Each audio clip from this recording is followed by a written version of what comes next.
Hello! Hi అండి. అందరూ ఎలా ఉన్నారు? Welcome to my life style. ఇంకా గోవాలో ఉన్నాం కదా! గోవా ట్రిప్ వెళ్ళాం కదా! ఇంకా గోవాలో రెండో రోజైతే ఇంక గోకర్ణకి, బీచ్‌లకి వెళ్దామని పెట్టుకున్నాము. ఇంకా బీచ్ అయితే వెళ్ళాము. బీచ్‌లో అయితే గనక ఇది పాగల్ బీచ్ అంటండి. ఇక్కడ డాల్ఫిన్ రేట్ చేపలు చూపిస్తారు. ఒక బోట్ మాట్లాడుకుంటూ తీసుకువెళ్తారు వాళ్ళు.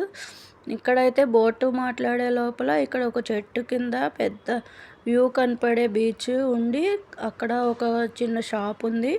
అక్కడ ఇంకా నిమ్మ సోడాలు అంటాం కదా మన ఆంధ్రాలో, అలాగే స్వీట్ లెమను ఇంకా జ్యూస్లు ఉన్నాయి. అక్కడ తాగడం కోసం అక్కడ వెయిట్ చేసి అక్కడ చెట్టు కింద చైర్లు ఏర్పాటు చేశారు. చక్కగా కూర్చుని తాగాము.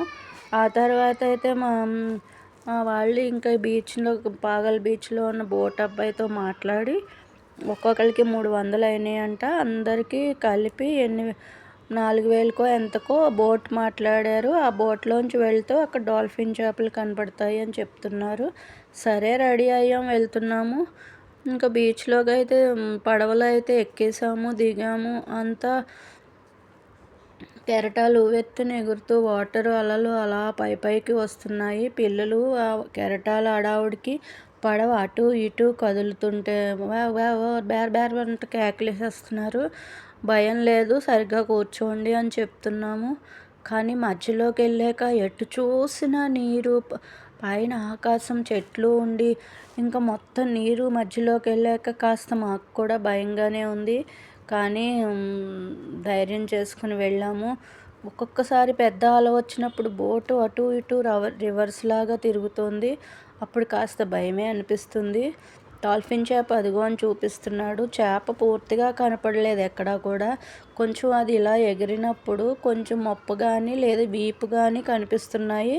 అవిగో అవిగో అని చూపిస్తున్నాడు. మొత్తం ఫుల్ చేప అయితే కనపడదంట, అంతేనంట. కానీ వ్యూ అయితే చాలా బాగుందండి. ఎటు చూసిన నీరు, ఆ చెట్ల పైన ఆ కొండ రెండు ఆకాశాన్ని అంటుకుంటున్నాయా అన్నట్టుగా మధ్యలో చెట్లు ఒక్కటే అడ్డుగా ఉన్నాయి. అంతా బాగానే ఎంజాయ్ చేసాము. ఎంజాయ్ చేసిన తర్వాత పైకి వచ్చిన తర్వాత ఇంకా అక్కడ కుల్ఫీలు ఉంటే అందరూ తలకొక కుల్ఫీ తిన్నాము. బాగానే ఎంజాయ్ చేసాము. బీచ్లో అయితే అందరూ ఒక గ్రూప్ ఫోటో తీసుకున్నాము. బాగా చక్కగాను. ఇక్కడ ఫిష్ హార్బర్ ఏదో అంటారు కదా, చేపల వేటకు వెళ్ళేవాళ్ళు, అక్కడికి తీసుకెళ్లారు. అక్కడ చూడండి మేఘాలతో కూడిన మబ్బులు, ఇంకా ఆకాశం, ఈ ఈ నీరు అన్నీ కలిసిపోయినట్టుగా ఉండి అక్కడ బీచ్ అయితే చాలా అద్భుతంగా ఉందండి. ఎంత ఎంజాయ్ చేసినా చూస్తూ ఉండిపోవాలనిపిస్తుంది. నీరులు చూసారా, అది మంచి నీట్గా ఉంది. ఆ నీటిలో ఏ ఒక్కటి నలక కూడా లేకుండా, ఏ పేపర్ నీటికి ప్రశాంతంగా ఉంది. నీరైతే భలే బాగుందండి. ఇంకా మేము మళ్ళా ఫ్రెష్ అయిపోయి కారు ఎక్కేసి వెళ్ళిపోయాము. ఇంకా గోకర్ణకి వెళ్ళడానికి మధ్యలో, గోకర్ణకి వెళ్ళే దారిలో ఒక పెద్ద హనుమాన్ విగ్రహం కనపడింది. అది చాలా భారీ ఎత్తులో ఉంది. కానీ బాలరాముడు ఫేస్ పెట్టారు. పెద్ద రాముడు ఫేస్ పెట్టలేదు. విగ్రహం అయితే చాలా బాగుంది. వ్యూ అయితే చాలా బాగుంది. చూసేసి దాన్ని మళ్ళీ ఎక్కిపోయాము కారు అయితేను. అది ఒక టూరిజం ప్లేస్ చేస్తారంట రాముడిది. ఇంకా ఆకలి వేస్తుందని అక్కడ హోటల్ దగ్గర ఆగాము. హోటల్లో ఎవరికి కావాల్సినవి ఆర్డర్ పెట్టుకున్నాము. నూడిల్స్, ఫ్రైడ్ రైసు, ఇంకా పిల్లలు పాస్తా, పప్పు అన్నం తినేవాళ్ళు రైసు, ఇంకా ఎవరికి తగినవన్నీ వాళ్ళే పెట్టుకున్నాము ఆర్డరు. ఇంకా నేనైతే పన్నీరు ఫ్రైడ్ రైస్ పెట్టుకున్నాను. అదైతే చాలా బాగుంది, తినేసాను.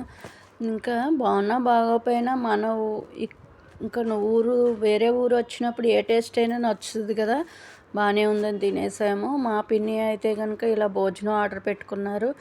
ఆవిడది కూడా బాగానే ఉంది. ఇదేనండి నాది పన్నీర్ అయితేను. ఇక్కడ గోడల మీద జాగ్ ఫాల్స్, అప్సరకొండ ఫాల్స్ అని వేశారు. అవి అయితే చాలా బాగున్నాయి. ఇంకా ఈ రోజుకైతే ఇలా ఎంజాయ్ చేసాము. మూడో రోజుని రేపు చూద్దామండి. ఇవాళకి ఇదేనండి. బాయ్ అండి.